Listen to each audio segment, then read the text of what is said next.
ডাকসুতে কি ঘটছে? দীর্ঘ ৬ বছরের প্রতীক্ষার অবসান ঘটিয়ে ঢাকা বিশ্ববিদ্যালয় কেন্দ্রীয় ছাত্র সংসদ ডাকসু ও হল সংসদ নির্বাচনে ভোট দিচ্ছেন শিক্ষার্থীরা।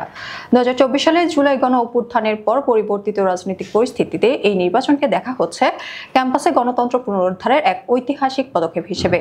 কোনো ক্ষমতাসীন দলের ছাত্র সংগঠনের একক আধিপত্য ছাড়াই এবারে নির্বাচন অনুষ্ঠিত হওয়ায় সাধারণ শিক্ষার্থীদের মধ্যে ব্যাপক উৎসাহ ও উদ্দীপনা লক্ষ্য করা যাচ্ছে। মঙ্গলবার সকাল ৮টা থেকে বিশ্ববিদ্যালয়ের 8টি একাডেমিক ভবনে স্থাপিত কেন্দ্রে একযোগে ভোট গ্রহণ শুরু হয়, যা বিকেল 4টা পর্যন্ত চলবে। এবারই প্রথম আবাসিক হলের বাইরে ভোট কেন্দ্র স্থাপন করা হয়েছে, যা ছিল শিক্ষার্থীদের দীর্ঘদিনের দাবি।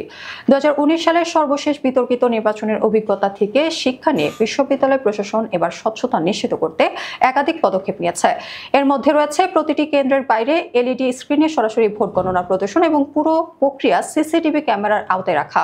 এবারের নির্বাচনে প্রায় 40,000 ভোটার তাদের প্রতিনিধি নির্বাচন করছেন। ডাকসু কেন্দ্রীয় সংসদে 28টি পদের বিপরীতে প্রায় 471 জন এবং 18টি হল সংসদে 234টি পদে 1035 জন প্রার্থী প্রতিদ্বন্দ্বিতা করছেন।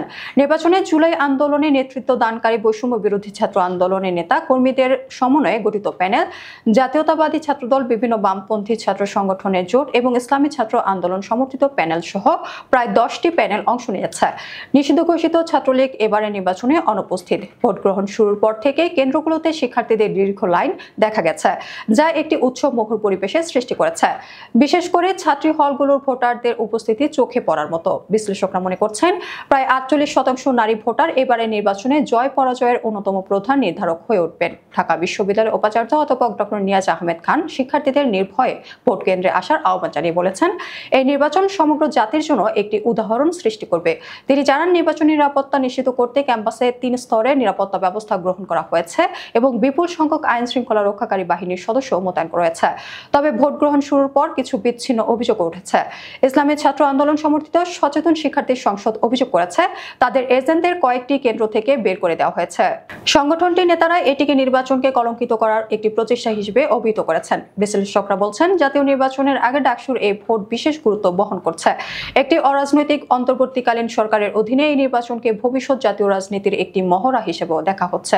এই নির্বাচনের মাধ্যমে উঠে আসা নেতৃত্ব কেবল বিশ্ববিদ্যালয়ের অভ্যন্তরীণ সমস্যার সমাধানই নয়, বরং দেশের গণতান্ত্রিক প্রক্রিয়াকে শক্তিশালী করতেও গুরুত্বপূর্ণ ভূমিকা রাখবে বলে আশা করা হচ্ছে।